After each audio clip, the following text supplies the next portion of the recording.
There has been a trend in off-road riding in recent years, and that is a reduction in the number of chainrings on your bike and an increase in the size of the cassette. So in this video, we're going to let you in on the 5 key things you need to know about gearing before choosing your gravel bike.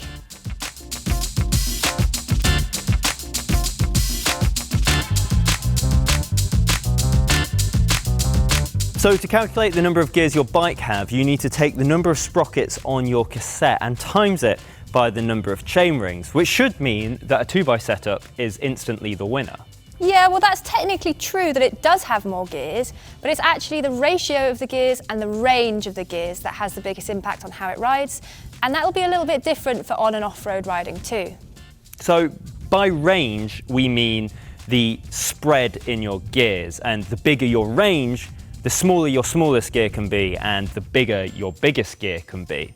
So for example, with a 2x setup, say with Shimano's GRX system, that can have a 48 tooth largest ring on the front and a 31 tooth smallest ring on the front. And it compare that with a 34 tooth cassette on the back. Now those two chainrings on the front have a massive 17 tooth jump between them. That is huge. Now this is similar to SRAM's AXS system, which can use a 43 and a 30 tooth chainring on the front and pair that with the lowest gear of a 36 tooth sprocket. Now these massive ranges of gears are particularly beneficial if you're planning on using your bike on both the tarmac, so a bit of road riding, but also if you plan to be winching yourself up off-road climbs laden with heavy bike packing bags. Now that's not to say that you can't get a really good range with 1x. Typically on the front chainring you might run something like a 38, 40 or 42 tooth chainring, and then on the back you can get something like a 10 or 11 to 42. However, increasingly popular is a mullet setup, so business at the front and party at the back, where you have typically a gravel specific chainring setup and then mountain biking specific equipment at the back in terms of your cassette and your rear mech. So that could be anything up to a huge 10 to 50 tooth cassette, which is phenomenal for winching up the really steep stuff.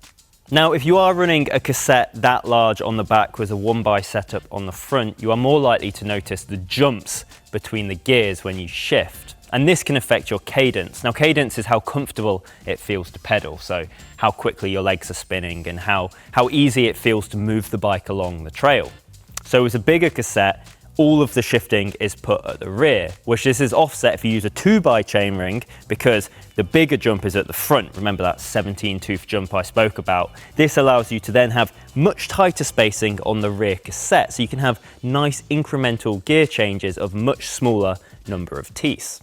Now this is particularly useful if you live somewhere which isn't particularly hilly, or if it is hilly, they're of a consistent gradient, so you don't need to be dunking loads of gears, because you can just make nice little minute changes on the rear cassette and it can be much more comfortable on your legs.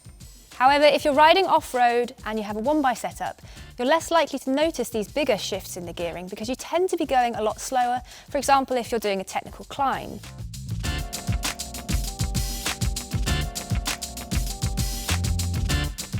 Now what I really love about a 1x system is the simplicity of it. It's simply one lever to shift up and one lever to shift down.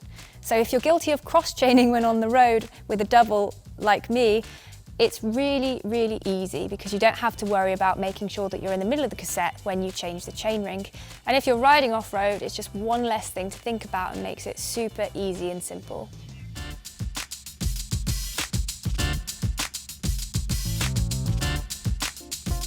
Now, among the many other benefits of 1x, it's also a bit lighter. You don't need a second chainring or front mech and all the other gubbins that comes with that. It's about 250 grams lighter. Yeah, but how can it be that light when you're also running that much bigger cassette? Yeah, well, it's more aero. Says who? You're covered in mud and you've got your bike bags on. That's hardly aerodynamic. Okay, well, I just like how it looks. Yeah, fair enough. I do think it actually looks nicer than a double chainring.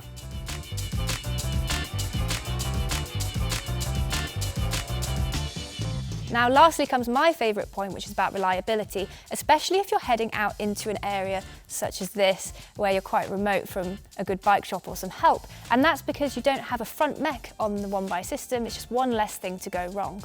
Now there is a minor argument to make here that a 2x system is less wearing on the parts of your drivetrain. So your chain is going to wear less because it's got a more efficient line, and your cassette is going to wear less as a result of that. But I will admit it's a minor argument when you're riding off-road and you're riding in the rain and just really muddy trails. It's not going to make that much difference. So there you go, the points for both 1x and 2x systems. Really depends on use case, but obviously go for a 2x setup. Absolutely 1x. Well, it looks like we're not going to come to a conclusion together, so why don't you let us know in the comments section below what you think, and in the meantime, don't forget to like and subscribe to the Cycling Weekly YouTube channel, and we'll see you again soon.